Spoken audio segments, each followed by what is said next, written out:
Hello বন্ধুরা, welcome back to my channel. কেমন আছো তোমরা সবাই? আশা করছি তোমরা সবাই ভালো আছো, সুস্থ আছো। আজকে একটা নতুন ভিডিওতে তোমাদের সবাইকে অনেক অনেক স্বাগত জানিয়ে আমি আমার ভিডিওটা শুরু করছি কিচেন থেকে।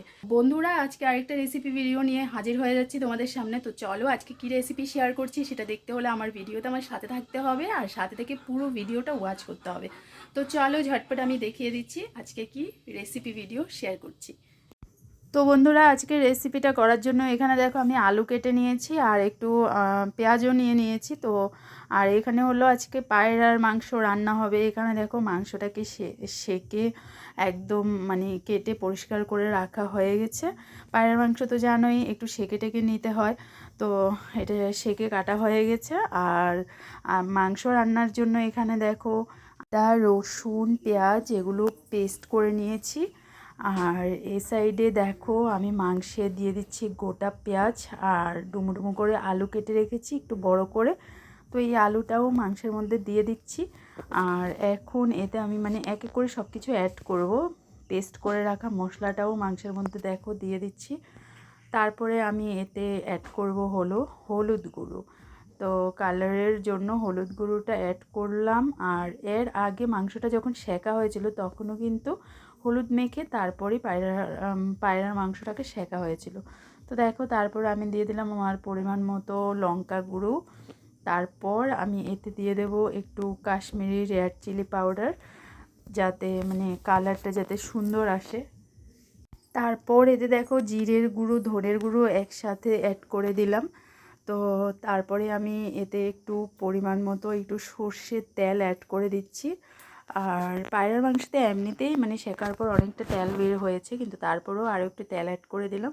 তারপর নুনটা দিয়ে দিলাম। এখানে দেখো কড়াই বসিয়ে দিলাম আর কড়াইতে রান্নাটা আমি পুরো সর্ষের তেলে করছি।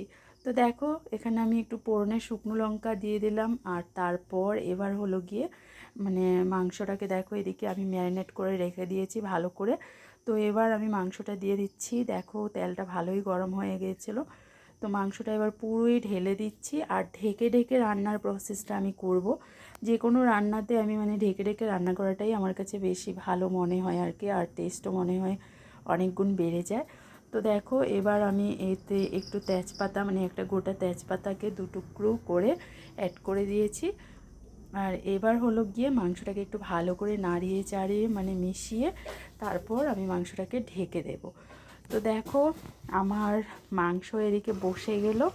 আর জাস্ট কিছুক্ষণ পর লুকসটা একটু তোমাদের সাথে আবার শেয়ার করলাম।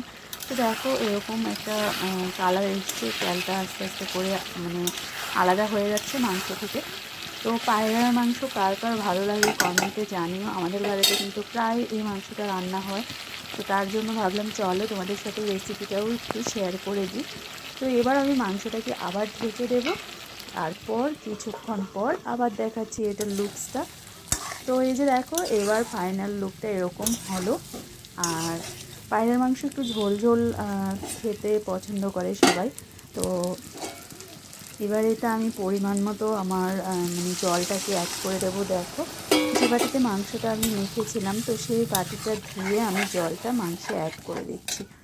আর এতটুক জলে হবে না, আমি আরও একটু জল অ্যাড করে দিলাম। এই যে দেখো আর কালারটা দেখো, কাশ্মীরি লঙ্কার গুঁড়োটা দেওয়াতে কালারটা দারুণ হয়েছে। তো আমার মাংস এখন টকবগিয়ে ফুটছে, কিছুটা সময় আমি দেবো এটাকে ভালো করে ফুটিয়ে নেব। তারপর আমি তোমাদেরকে দেখাচ্ছি, গরম মশলা দেব, মাংস নামিয়ে নেব।